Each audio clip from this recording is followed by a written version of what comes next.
Hello there. It's Orangeville Podcast coming to you from the United States of America. We're in North Carolina and we're microdosing the 32 central banks and the 12 financial authorities over there in El Salvador right today. What do you think of that, Max?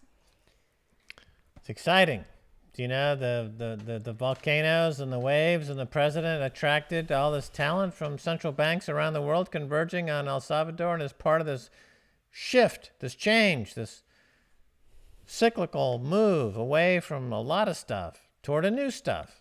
Right. As the financial world, the world of fiat fraud collapses out in the rest of the world outside of El Salvador, you know, you're seeing, the Wall Street sorts and the VC sorts, especially the VC sorts, because Silicon Valley had benefited so much from the last 20 years of fiat fraud.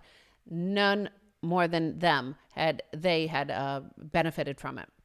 So, of course, they came along and they created all these crypto Ponzi schemes over the past, 3 or 4 years, all these huge ones. And the one that just collapsed, Luna UST, is, just that day is over. That age is over. It's interesting that in the very same, within a 7-day period, not only did we see the collapse of the last gasp, the last Hail Mary effort of the elite in the United States trying to hold on to the privilege that is the exorbitant privilege of the money printer that they get to have, that they get to bail out. All those Silicon Valley sorts are multi-billionaires because of all the money printing over the past 10, 20 years, but certainly the past, since the pandemic started, it's gone parabolic, right? So that wasn't enough. And they had to start these Ponzi schemes to try to, get as much of the fiat as they could to buy up all the Bitcoin. In the case of UST, the Terra UST, Luna, Anchor shenanigans, they were buying up 80,000 Bitcoin. Well, within the same week, then we have basically the B45. We have the Bitcoin nation of El Salvador, number one, and we see 44 nations, their central banks, 32 central banks and 12 financial authorities arrive in El Salvador in order to, discuss Bitcoin and what hyper-Bitcoinization looks like and what financial inclusion looks like and what hard money looks like in an economy and how it can distribute wealth in a more fair way, not an unjust, unjust sort of way that we see in the fiat cantillionaire world. Yeah, well said. And, talking about the VCs in Bitcoin perpetuating various scams to try to grab people's Bitcoin. Somebody asked me how the Bitcoin 22 conference in Miami compared with other previous conferences. And I said, the difference is that the suits are nicer, right? So these cycles of scammers have been with us since the beginning. Bitcoin has attracted scammers right from day one. And we went through a lot of different scams over the years. Remember the whole Dan Larimer period. He came up with 5 or 6 scams, big scams. And I can name others, the big cyclical. And you see the market cap names change over the years. Bitcoin always stays at the top. And now we've got like these Wall Street types and VCs and hedge fund guys with nicer suits. They've gone down the Dan Larimer route. They've gone down the shitcoin route, and they get washed out. So this is a big washout. Took out the last 2 or 3 years of scammers, big scammers. We start a new cycle. Well, I want to importantly point out that as Max and I have covered here on Orangeville Podcast, there's been an evolution of Bitcoin, so obviously for 2009, 10, 11, 12, 13, those years, very few people, except for perhaps Hal Finney, knew that it was money. Like they knew. Otherwise, had they known that it would basically replaced gold and then treasuries, and the entire global, the total addressable market was going to be hundreds of trillions. None of them would have ever given away their Bitcoin. None of them would have run faucets. None of them would have done that. None of them would have spent like dozens and dozens of Bitcoin on some socks, alpaca socks. None of that would have happened. So in that time, a lot of people were deceived. The early users of it, they had one mission. A lot of them had one mission of just buying some drugs online or gambling online where the credit cards were not allowed. Some had the ambition of just being, coders. They contribute to the code and they were like hacking this thing and trying to figure out what it was. And then there were some early altcoins at that time that they thought, well, maybe this is a technology. And so, wow, Bitcoin did this and it achieved this and it's, being mined and distributed in this way. How about we try it this way? And, Litecoin was obviously an early fork of Bitcoin, and it was considered a test net back in 2010, 11, 12 sort of thing. Now, today, it's obviously a shitcoin, right? But back then, it wasn't so obvious. Now, we also, then in 2017 and the lead up to 2017, we had the early Bitcoiners like, say, Brock Pierce and stuff like that, Dan Larimer.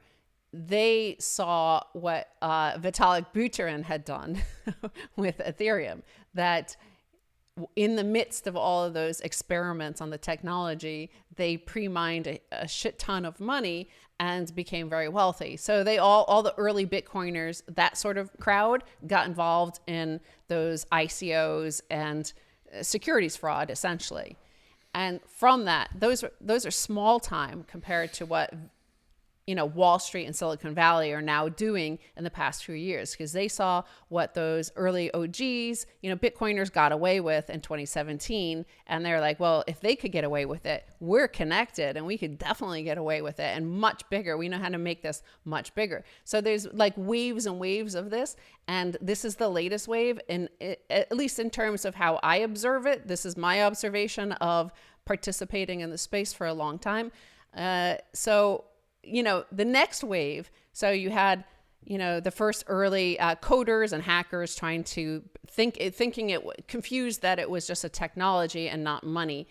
And then you had the small time scammers, the minnow scammers. Then you had Silicon Valley and Wall Street in this latest wave. The next one will, of course, be the central banks and the CBDCs. So that's the next wave, and it'll be the final wave, because after that will just be El Salvador on top of the world of, Renaissance 2.0. They'll be the Medici, they'll be the Florence of the next wave. Once the CBDC and central bank and government issued us, cryptocurrencies, altcoins, once those collapse, maybe in another 3 or 4 years, maybe after the next halving, these are the cycles that are going to happen. Yeah, absolutely. I mean, I remember, who was that guy? He was popular for a while. He wears a bow tie all the time. Jeffrey Tucker. Yeah, Jeffrey Tucker. Jeffrey Tucker was at, I believe he was at the Prague conference, and he presented Bitcoin as gold. So he was making the case that Bitcoin was a store of value and digital gold. The situation in Bitcoin is the volatility. So when you have a collapse, and we've had 80% collapses over the years, everyone's assumptions just gets blown out the window. Doesn't matter what you think it is. When you have an 80% collapse, you're just kind of in the middle of a storm, and now you're in the water and you're swimming and you don't know what's going on. And I think a lot of times during those 80% collapses, people's timelines get distorted. So if you have, like we saw the price go from $30 back to $1, and all the people who were talking about all the great things for Bitcoin coming in different places in the economy, suddenly you're thinking, well, maybe it's going to take longer than we thought. We thought this was going to happen in another few years. Maybe it's going to take 20 years. Okay, then Bitcoin, bam, there it is. It's up to 1,000. You're like, oh, this is great. We're going to build an entire future on this. Then crashes down to 200. And you're like, oh, well, maybe it's going to take another 10 or 15 years. Then zoom, it goes up to 20,000. And you're like, hey, we were right all along for these past 5 or 6 years. There's going to be a new future. And then crashes down to 3,800. And you're like, oh, maybe this is going to take 10 or 15 years. Oh, now it's at 70,000. We were right. It's going to be a brand new future. Everything's going to be like we said it was going to be. Boom. Now down to 29, 28,000, 28,500. So, every time you have one of these moves, 50, 60, 70, 80% move, you're thinking, oh, well, maybe it's going to take 10 years, not 2 years. In that case, well, maybe I should get a hobby. I should start raising pigs. Maybe I'll start some shitcoins like Dan Larimer. Maybe I'll buy, a casino. Maybe, right? So your mind wanders during these extreme periods of volatility, and I think that's a big problem. And then suddenly the price catapults and it jumps. Oh, it's at 150. It's at 200,000. Oh, we were right all along. This is what's going to happen. So this is just the volatility is incredible. Yeah. Well, that's what happens when we're in a period of deglobalization, de-dollarization, epoch shifting, fourth turning, Thucydides trap, all these things going on that we've been talking about. Yeah, I think that's true. All these cycles are converging. Yes. Yeah. So, when you go over the event horizon, or you think of the flow, right, across whether it's wind patterns or ocean patterns, wave patterns, like when you get to a point, like often right off, Nova Scotia, if you fly from New York to say London, you have to go up there. And what you find there is like all these winds converge right there and you hit a lot of turbulence. Same thing with ocean waves, like ocean currents, they'll hit each other at a certain point. And what you have, like, say, off of South Africa, you have a lot of turbulence in the water there, and it could be very dangerous. Or, south of South America. So when you have those sort of points, there's a lot of turbulence as all those waves and cycles are hitting, and that's what you're seeing right now as all of these big things happen. They're all precipitating each other. There's a feedback loop, right? That's happening, and that's why they're all happening at the same time. So we're in a new era since February 26, when the U.S. went off, demonetized treasuries for some reason. We just decided to demonetize our own money. That's a huge cycle. Yeah, we first started it with 1971 when we went off the gold standard, and at least we still had treasuries, right? And now we don't even have treasuries. There's just UST. Essentially, February 26th, the US dollar became UST. And you saw what happened to UST, Terra UST. It just collapsed into nothingness. Right. And, when the dollar was approaching its 50-year anniversary post 1971, you said you don't think it's going to see its 51st birthday. And in fact, it never did. I said that. That's true. And in February 24th of 2022, the dollar lost its world reserve currency status. We went to a multipolar world. And we transitioned from a financialization period that lasted, you could say 50 years, or you could say during the post 1980s, certainly with the Reagan-Thatcher period. And now we're in a period of commodification, which started on February 24th of 2022. But you were right. You said it wouldn't last 51 years. It had made it to 50 years. And on February 24th, it ended. So that prediction was spot on. I totally forgot about that. And of course, everybody else has, because it's been memory hold. So it's not even online anywhere. I remember. Like Pepperidge Farm cookies. I remember. Speaking of Pepperidge Farm cookies, I love those Pepperidge Farm cookies. What's your favorite Pepperidge? I don't like all that processed seed oil sort of but, gross 20, food. 30 years ago. It's a classic cookie.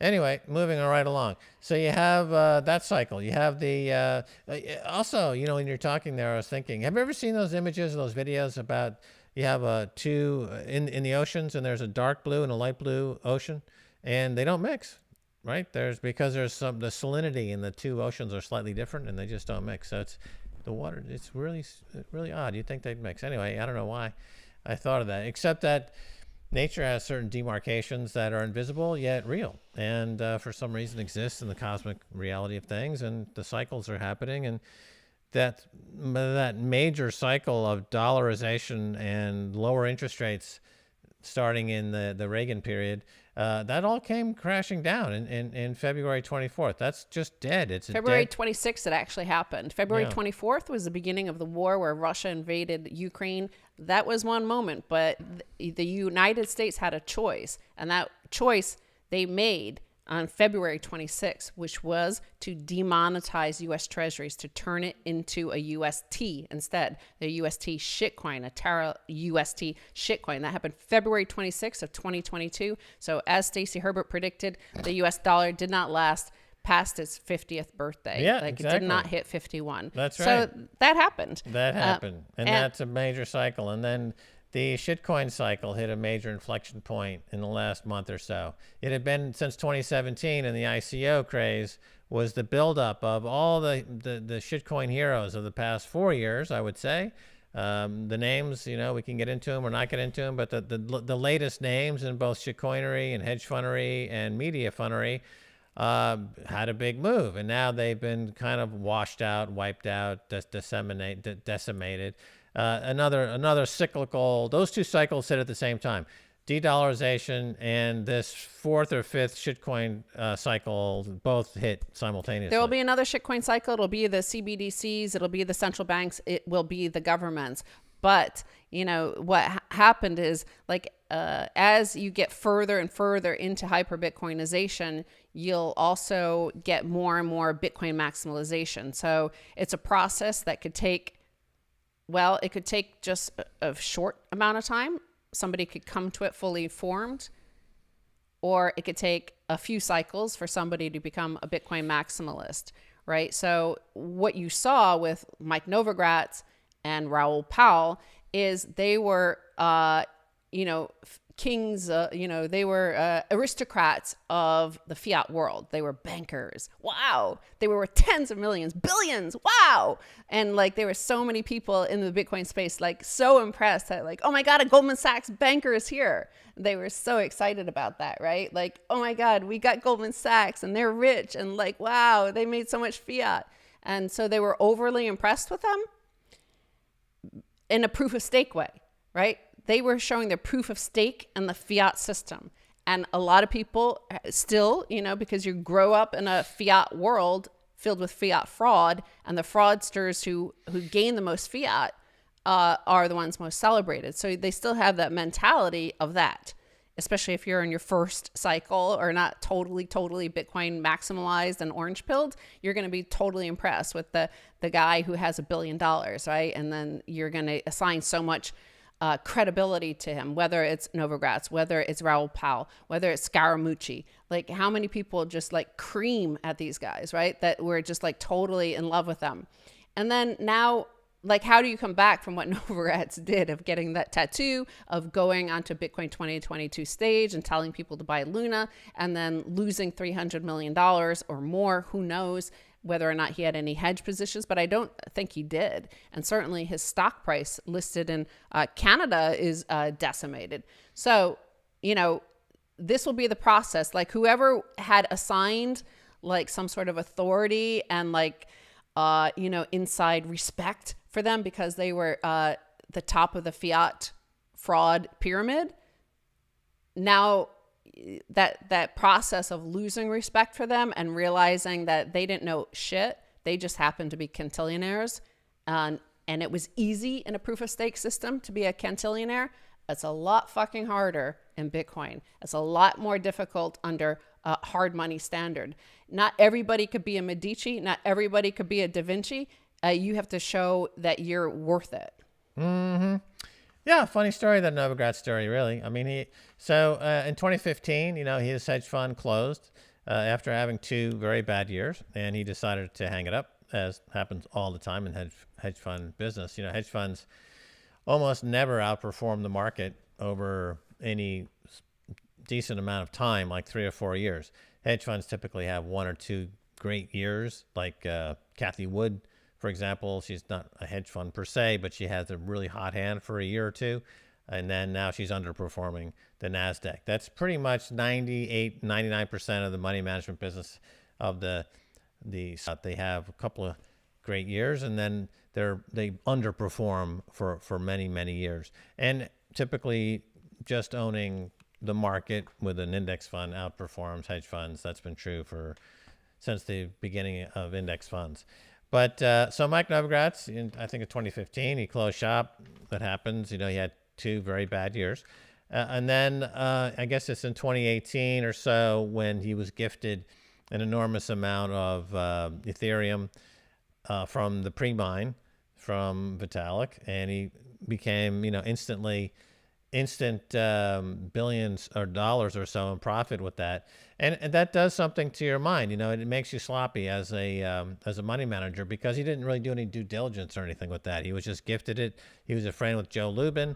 They had, I believe, gone to university together. Oh. And so he got the call from Joe and said, hey, you should check this thing out called Ethereum. Here's this guy, Vitalik. It's obviously free money, just like the Fed. It's free money.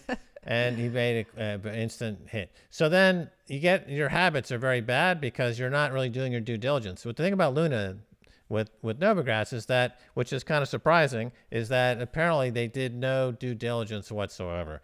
The number of people who were going out and just pinpointing in great detail the extent to which this thing was a scam, an obvious Ponzi, is huge. From the top analysts who do know what they're talking about, down to even some of the fellow scammers. I saw a few scammers out there saying, I'm a scammer, but this takes the cake. This is the scammiest scam of all. So there was no due diligence whatsoever. And to your point, the losses on the books appear to be, we don't know yet because he's gone radio silent, but it appears as though these losses were unhedged. Hedge fund, it says in the name, hedge, right? You're supposed to be hedged. It seems like they were just, they had an unhedged position in this, and it just got decimated, which is also another surprising part of this. But the thing is that just because you're a scammer before you got into quote unquote crypto doesn't make you any less of a scammer in crypto. It's like, it's a great story with Blythe Masters. Remember when she was at JP Morgan, she was rigging the silver markets. Pretty obvious, well-documented story of Blythe Masters and the silver market rigging. And then thanks to Crash JP Morgan Buy Silver campaign that we did, she got fired. And next thing she did, she popped up in something called blockchain. That's right, blockchain. So you took the same scammy person, you relabeled it as a blockchain. She was in the UK, some company named something 3 R3, yeah. And as Blythe Masters, and Bloomberg had a cover story, blockchain. And this was during the period when everyone said Bitcoin sucks. It's all about the blockchain over Bitcoin. And then that blew up, of course, because her character was flawed from the beginning. And just because she changes the label and she's now into a different part of the market doesn't make her any less of a scamster. Right. Well, amidst all of this, of course, you must mention that CZ and Binance, CZ was tweeting as if like, I had no idea we had all of this Luna. Of course, my question to him when he said we never sold any of this Luna Terra anchor crap, right?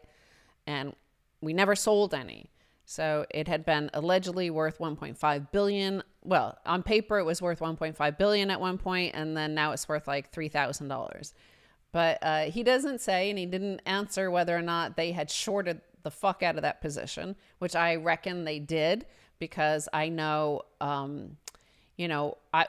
we were able to see in that middle of the night, May 9th to 10th, when, in the morning of the 10th, Do Kwon had tweeted that there was a bailout in the works. Well, we saw those bailout documents, and anybody who read them would have known like this was a farce. And I think that, Do Kwon thought it was going to happen. He was like hoping all these predators that he was hoping were going to bail him out. I've never seen anything like that document. After long-term capital management went bust, and some of the information was released and some of the thinking that went into the long-term capital management algorithmic trading bots that they thought would never fail became public. And you read you through it, and it looks like a robot had dropped acid and fallen off a 20-story building and was scattered in a billion pieces, had put together this atrocity called the long-term capital management trading bot.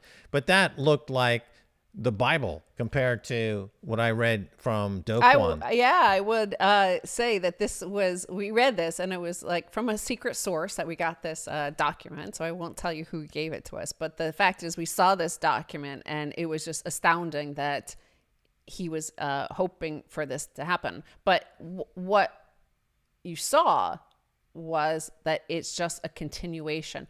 All of their schemes are a continuation of the fiat fraud mentality, right? Because what was going to happen was that the insiders who bailed this pyramid out were going to get some tokens at 50% discount. And then a week later, they were going to allow the plebs to buy, the holders, the bag holders, a chance to buy some of the same tokens at a discount to be determined.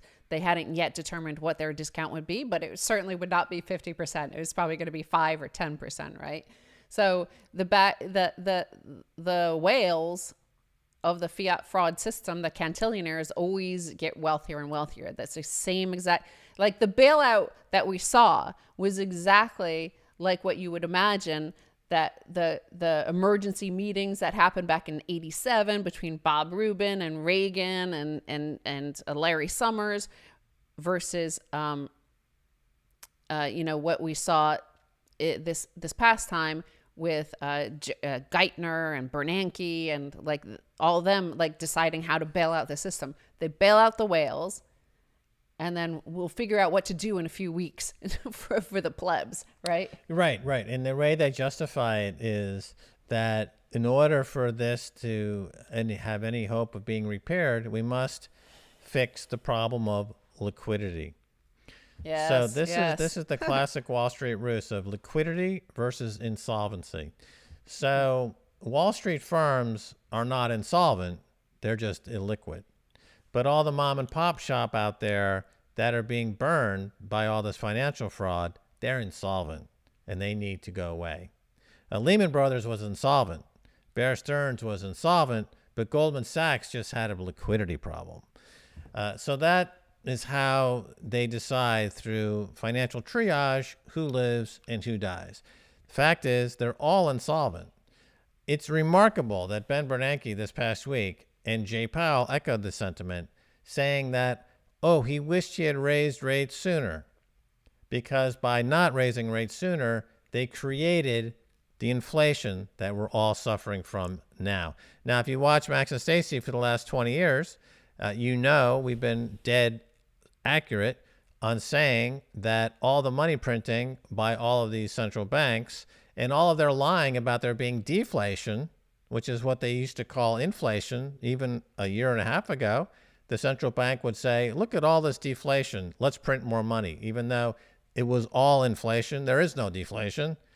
And they would cause this inflation. Now, of course, the genie's out of the bottle and there's no way to raise rates fast enough or hard enough to stop systemic collapse. So now they're going to say, well, we should have raised rates earlier. Even that piece in the Rotterdam lecture that I gave where I'm on stage screaming, it's a piece you can find on YouTube. At the end of the piece, I'm saying these financial terrorists, they need to raise rates right now. I was screaming to raise rates back 5 or 6 years ago when it would have stemmed and cured, and there would have been a remedy to the problems that are now facing places like Sri Lanka. Sri Lanka is a country in absolute meltdown because of all the money printing from these central banks, and they're insolvent. But the banker will say they are insolvent. And that's the direct result of the money printing that's going on. And they're really the first economy that I'm noticing that is going into absolute breakdown and collapse. And that will spread to 5 or 6 more countries in the next few months. Right. So, of course, it's worth mentioning that Ben Bernanke now works at Citadel, which had been blamed online for shorting UST Luna Anchor shenanigans into nothingness. They came out and denied it, but it's always in the words that they use, like how CZ had said, we didn't sell any of these tokens. He didn't say whether or not they had shorted it, knowing it was about to collapse. The same thing with the Terra Luna UST anchor shenanigans and debacle and collapse and Ponzi and pyramid, whatever you want to call it.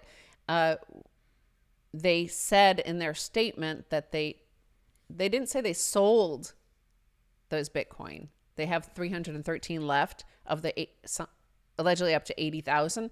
They said they transferred it, like they moved it, like to these, whoever got those coins. We don't know, but I'm assuming there's going to be an investigation. And of course, this will herald in the next phase, which we just said. First you had some of the Bitcoin OGs who were the first to scam, right? To turn to scammery to get more Bitcoin. So those were, the ICOs of 2015, 16, 17, 18. Then you had the Wall Street and Silicon Valley.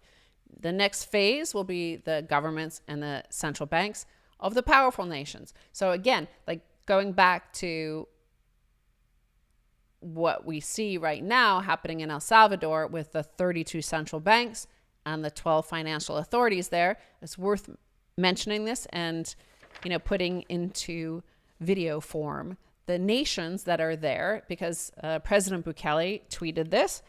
He announced that the Central Bank of Sao Tome and Principe, Central Bank of Paraguay, National Bank of Angola, Bank of Ghana, Bank of Namibia, Bank of Uganda, Central Bank of Republic of Guinea, Central Bank of Madagascar, Bank of Republic of Haiti, and the Bank of Republic of the Republic of Burundi, Central Bank of Eswatini and its Ministry of Finance, Central Bank of Jordan, Central Bank of the Gambia, National Committee of Banks and Seguros of Honduras, Directorate General of Treasury, Ministry, Finance and Budget, Madagascar, and the Maldives Monetary Authority.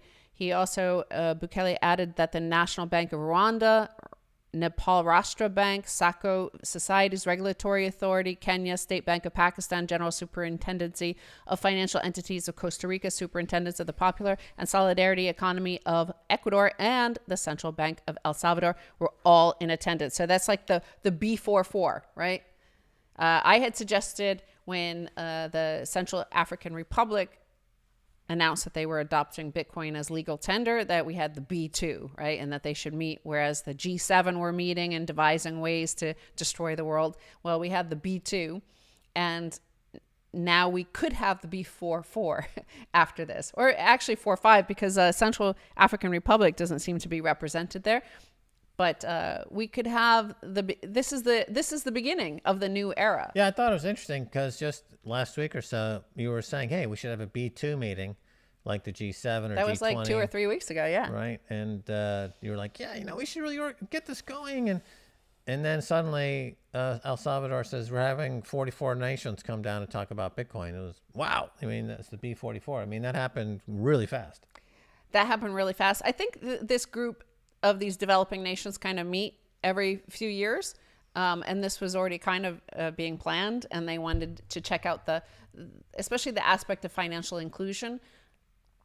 Part of the situation in Sri Lanka is, of course, domestic political corruption and mismanagement of their currency, but it's also the shortage of US dollars. And there's a shortage of US dollars everywhere. This is why the dollar is at like multi-decade highs right now. Like it's soaring, is because there's a shortage of it. Everybody wants to get some more.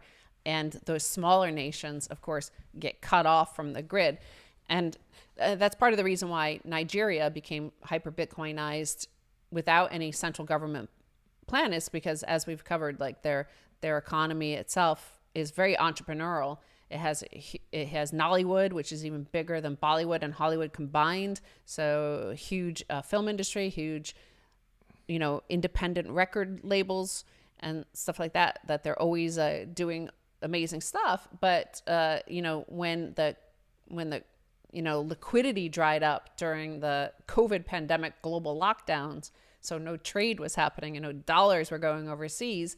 Well, they had to turn to Bitcoin, right? Because they were still trading. They couldn't shut down because it's they don't have all the free money to just hand out to everybody. So they had to keep on trading, keep on working, and they had to turn to Bitcoin because that was the only 24/7, 365 days a year, global market, global liquidity, real money. Mm-hmm. So true. So the underlying fundamentals of Bitcoin keep getting stronger. Adoption keeps getting stronger. The hash rate is making new all-time highs, and mining industry is proliferating. And so all these fundamental aspects are growing. The price will reflect all of this at some point. You never know at what point that will be, but it's on an upward trajectory that is unstoppable because the amount of foolishness going on in the fiat money world is infinite, and they just print. So it's a great time to be stacking sats. Right. SwanBitcoin.com/orange pill, sponsor of this program, of course, and also sponsor of our, private jet flight with Uncle Ricky, the Orange Pill Experience with Uncle Ricky, and Orange Pill Experience with Uncle Ricky. I see that it has over 80,000 views now. Yeah. So it's hey, do you think Michael Saylor's smart? Of course you do. Do you think MicroStrategy's got a great Bitcoin position and they're going to be super successful? Of course you do. How would you like to buy Bitcoin at a price that is less than what they bought it for? Well, that's available to you today as Swan Bitcoin. Last I checked, I believe their basis on MicroStrategy is 30,700. Last I checked, Bitcoin price was kind of hovering around there, a little below, a little above. So imagine that you can get a cost basis equal to the GigaChad himself, Michael Saylor. Isn't that something? Over there at swanbitcoin.com/ That's true. Orange Pill, get $10 free when you register in Bitcoin. So you start stacking immediately upon registration. I mean, what could be better than that? Well, this will be an interesting one because, if you can survive the cycles of Bitcoin, yes, if you could survive not only the price parabolic moves, but then the crashes up to over 85%, I think is the biggest one. I think we had a 90% crash, right, in 2011. So we've gone through a few of them. If you could survive those, if you could survive all of your friends becoming shitcoiners and trying to scam you, if you could survive all those cycles, if you could survive the easy money, if you could survive all of that, usually at the other side, you get a stronger and stronger diamond-handed philosopher, Bitcoin king or queen. So Michael Saylor came in pretty well-formed, right? So from 2020, July of 2020, he came in spouting Bitcoin truthisms, dropping orange pills all over the place. That was at $10,000, and it just kept going up, maybe even a little bit under 10,000. And it just kept going up to 60,000, over 60,000 in the following year or so. So now that he's had his first genuine, bear market, it'll be interesting to see how he comes out the other side. That would be the interesting thing, because it could just be because I think it makes sense because we're coming to the singularity that you call it. The hyper Bitcoinization moment is just going to be like a singular moment. I think it should have been February 26th, 2022. I mean, it's just so crazy that we were making content for 12, 13 years telling you that this was coming. And then it came, but right after we were no longer on air. So that moment came and I was in total shock for 3 weeks. I just sat here in this chair like this. Yeah, it's tough. I mean, Michael Saylor, number one guy in media talking about Bitcoin, certainly had great exposure on outlets like Tucker Carlson and others. And, the price, however, doesn't cooperate, right? So the price is down sharply. And that's the story of Bitcoin. And having been in this now for 11 years, I know the story. It's really tough because people tend to focus on price and they don't really want to hear what this is all about. I mean, the price is the least interesting part of Bitcoin. There are many things that are more interesting than Bitcoin: the hash rate, the difficulty adjustment, the philosophy. I can name many things. Yeah, but most people are attracted to the price initially, so that's what brings them down into the rabbit hole. Exactly. There are many things that are more interesting than price. Price is probably the least interesting thing, because if you're heading toward hyper Bitcoinization, there won't be anything called the Bitcoin price. People don't talk about the price of the dollar unless you're going overseas, right? If you're domestic and you're spending dollars all day, you just say, what's the price of the dollar? You don't know what the price, it's a dollar. If you go, when Bitcoin equals one Bitcoin and everything's based in Bitcoin, you won't be concerned about the price of Bitcoin. It'll just be Bitcoin. So since we're heading there, it's foolish to even spend any time talking about the price of Bitcoin, because we're heading to a post fiat money world where everything is priced in Bitcoin. Yeah. And it's people think like they're going to have time, but you're not going to have time. Like, it's already happening. Like, this is it. Like, February 26th is the moment that you have to know, like, things, we're never going back. Like, especially if this war ends in Russia, Ukraine, like, if it ends, then people will have to start gathering up their thoughts and understand what happened. But you can bet for sure, even Japan, like anybody with a large holdings of treasuries, they're going to be really, really concerned and trying to tiptoe and hide the fact that they're exiting these things and hoping that they can, look, just like what happened with UST Luna crashing.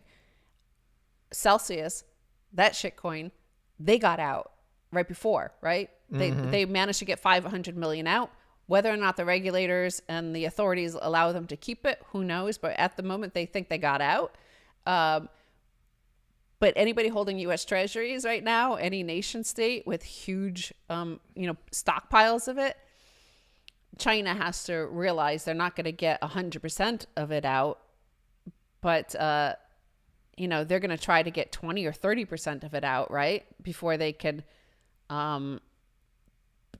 before the cascade, as you saw with UST when that crashed, like it broke the dollar, right? It went down to like 97, 95. People were like concerned. Then it went to 90. Then it came back up to like 95, 96. And this is that sort of moment right now where like the dollar is going higher, but it'll then crash. It'll do like what UST did, I think. Like, that's what will happen, and it'll be against gold and it'll be against Bitcoin in particular. Right. The price is trading at a relatively high price. The usage is declining. Exactly. So you've got, it's under 60%, and after World War II, it was something like 85% of the global trade was in dollars. Now it's under 60%, but it's starting to fall apart pretty rapidly. And once you get under 50%, technically it's not really world reserve currency anymore. And then you could see a really rapid kind of depreciation against this multipolar world. And like we were saying earlier, we're heading into, and we are now living in a global economy that's now based on commodities.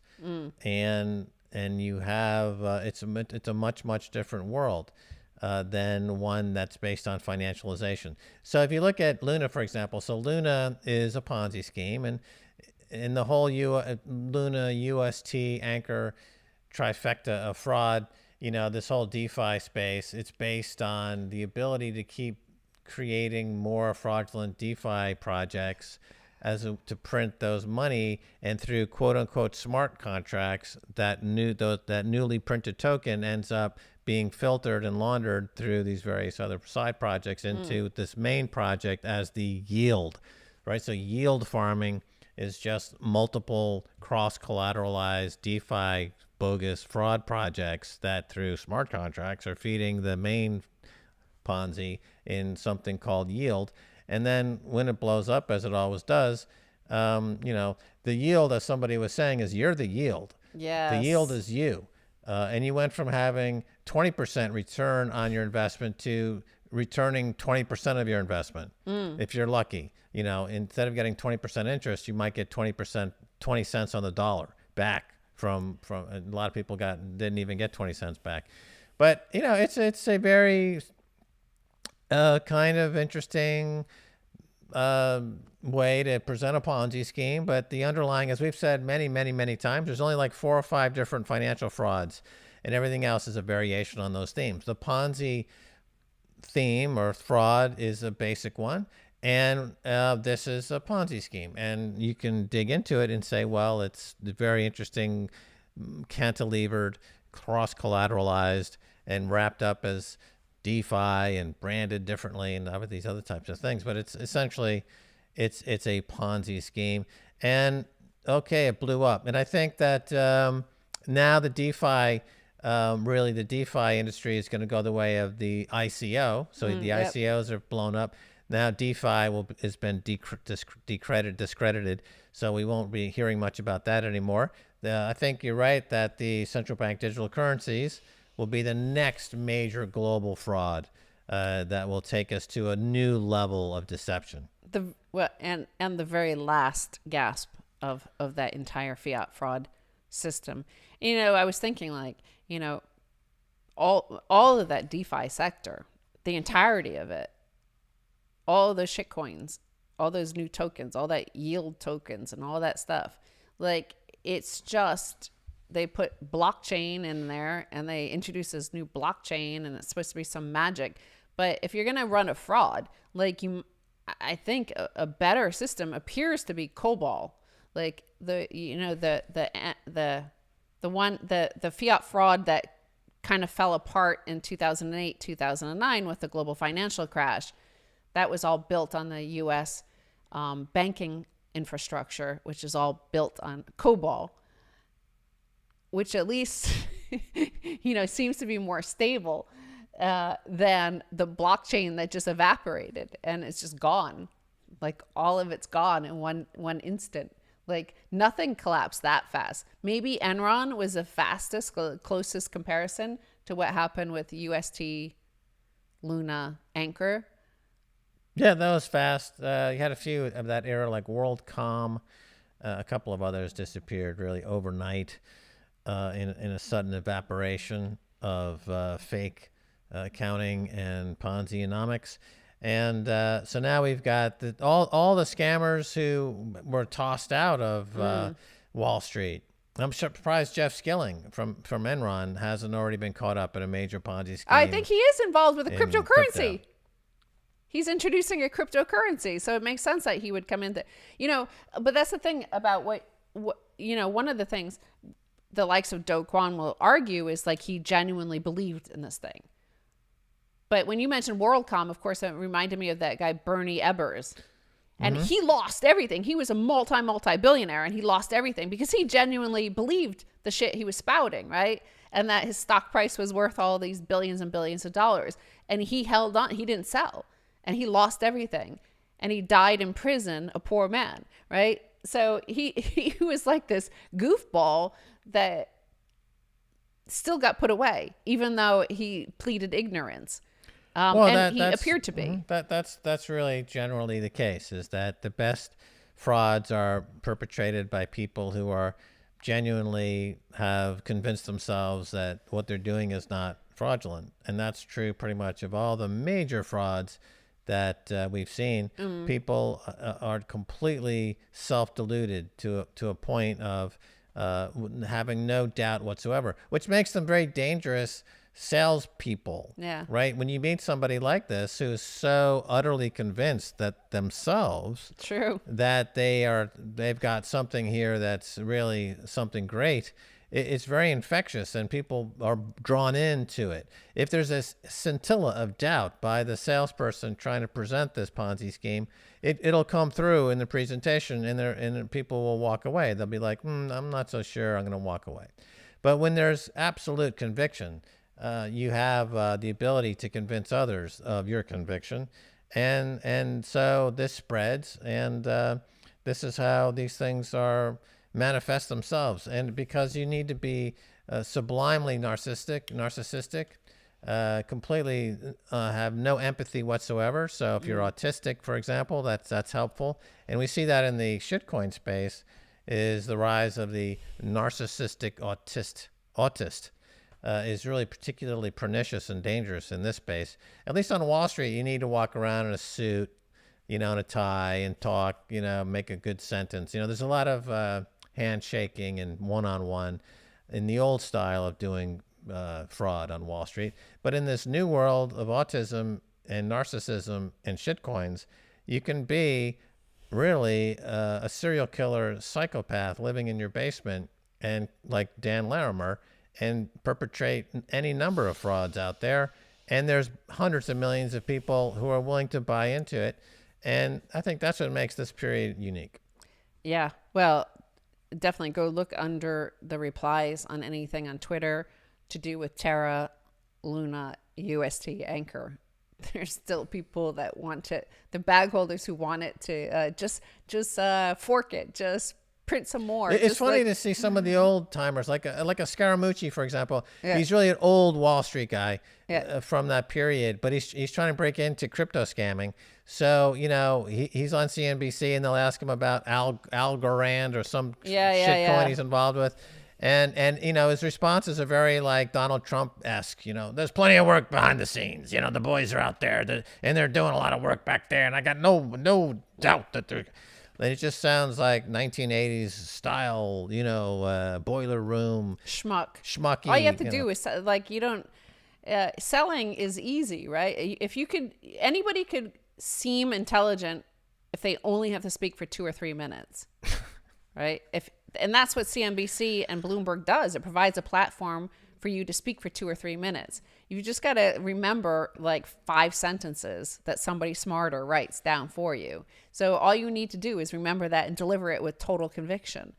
And you can sound smart. It's a process of it's repetition. So selling is one of you're making thousands of mistakes, right? So if you have a pitch, having been a professional salesman on Wall Street for many years, you start off with a pitch and it's for a company and you tell it to 50 people. And, as you pitch it 50 times, the same stock 50 times, you start to figure out how to sell that stock so that so people buy it. And then after you pitch that same stock 1,000 times, I mean, if you're pitching the same stock for 6 months, which is not uncommon with a pitch, and after a few months, the way you can tell that story is extremely convincing because you've already knocked out every single soft spot in the story, and you've already heard every single possible rebuttal. It's like The Mentalist as well, right? That people tell you what they want to hear. They're like, oh, like that would be interesting if it had this. And then you tell them, well, actually, it does have that.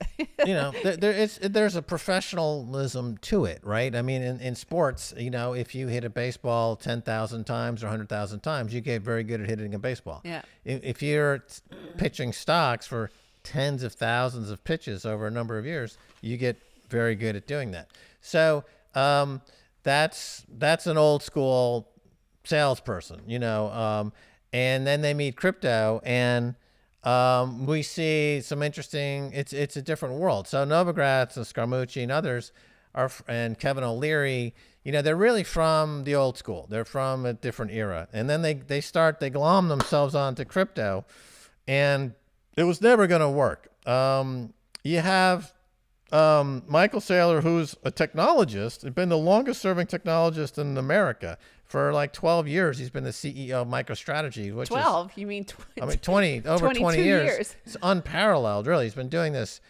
for 20 years. And then he meets Bitcoin, and it's like hand and glove.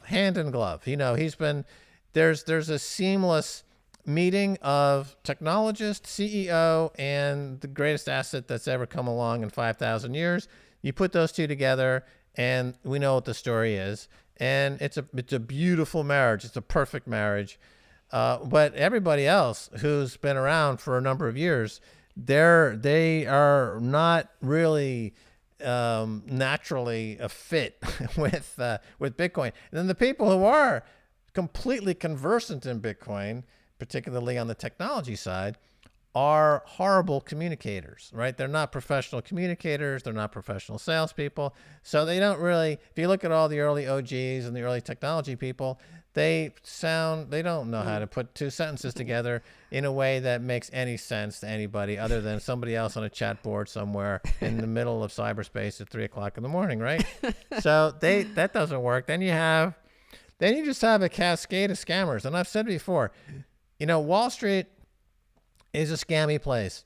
I was surprised when I started working in Los Angeles that it's even scammier than Wall Street, because Hollywood. In Hollywood, because at least on Wall Street, every morning the prices are printed in the paper, and it's the box score. You know who was lying and who was telling the truth, because the price will tell you, oh, that guy was lying because that thing just blew up 30%. But in Hollywood, there is no accounting at all. You can be a professional liar your entire career in Hollywood and never ever have an accounting day of your life. So it's actually incredibly scammy. But not outdone is crypto land. This is by far the scammiest industry ever to come down the pike in 1,000 years. And that's what makes part of being a Bitcoin maximalism difficult, is that you're dealing literally in a shit show. You've got something that's valuable and you're in a cyclone of shit, and people are just yelling at you like, fuck you. That's, why are you doing that? Why are you doing that? It's like, we're going to protect this. We're going to keep it pure. We're going to keep it Bitcoin. And, so now it's a new cycle. We got a new scam coming. We're ready for it. Who cares? Fuck you. Hit me with your best shot. We're still going to a lot higher in hyper-Bitcoinization. Speaking of hyper-Bitcoinization, we're going to wrap this up because we're talking about the B44. These are the Bitcoin 44 nations meeting in El Salvador. And I do want to say, like, up on the stage, hyper-Bitcoinizing, orange-pilling these 44 nations, well, including El Salvador, was Chimbera, who is Roman Martinez. You might know him on Twitter as Roman Martinez, and from Bitcoin Beach, one of the community organizers there. Proud of him. He's a good friend of ours. He's on the board of El Zante Capital as an advisor. He's on the board of advisors. He's just getting so much better. Like, as he's thrust into the limelight, onto the news, onto the stage, orange pilling 43 nations that arrived in El Salvador. It's just amazing to see him blossom under the Bitcoin standard, under the orange pills. With him was Nicolas Berti, who is a French guy he has an amazing story. We'll interview him soon, I hope, in El Salvador.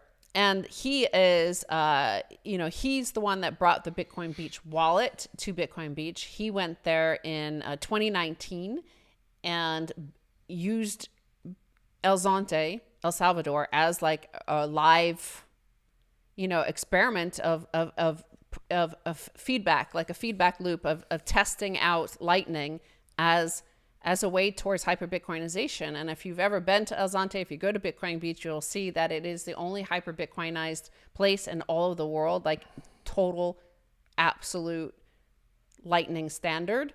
And that's because of Nicolas Berti. And his company, Galloy, built that. And we've just invested, El Zante Capital has invested in their latest round as they prepare for hyper-Bitcoinization around the world. So elzantecapital.com is like kicking ass, where, if you want to be involved, of course, we're accepting investors. We're going to have some big news next week as well. And, we're there for hyper-Bitcoinization. The B44 is going to become the B190 one day. Yeah, that's right. Totally ubiquitous. That's awesome. I'm excited about it. And that sounds like an excellent way to kick off the spring-summer season of Bitcoin hyper-Bitcoinization on planet Earth. And finally, we did say swanbitcoin.com/orange pill is sponsor of this program. And of course, foldapp.com/orange pill is also a sponsor. I did use their card a lot when we were in El Salvador. Anytime, I like to do. El Salvador is the only place that I spend a lot of Bitcoin. because I already spent so much Bitcoin back in 2011, 12, 13, 14. Like I did my fair share, and far more Bitcoin has been spread around the world for me than for most people. But I spread Bitcoin around, and now I do it again when I'm in El Salvador. But I also do like to, get rid of some of my dirty fiat while I can. And I spend it on foldapp.com/orange pill and stack some sats, earn some of those sats back that I've already shared around the world over the years. And so you can too. And hopefully it'll be coming, of course it's in America. It's available for everybody in America. But if you want to sign up, if you're outside of America, you could sign up and, prepare, because they are seeking to get the regulatory approval in other territories around the world. And hopefully you'll be next, right? Yeah, that sounds good. That sounds really good. And I'm excited. I'm super excited. I'm super, super, super, super, super, super, super excited. All right. Well, thank you for joining us. And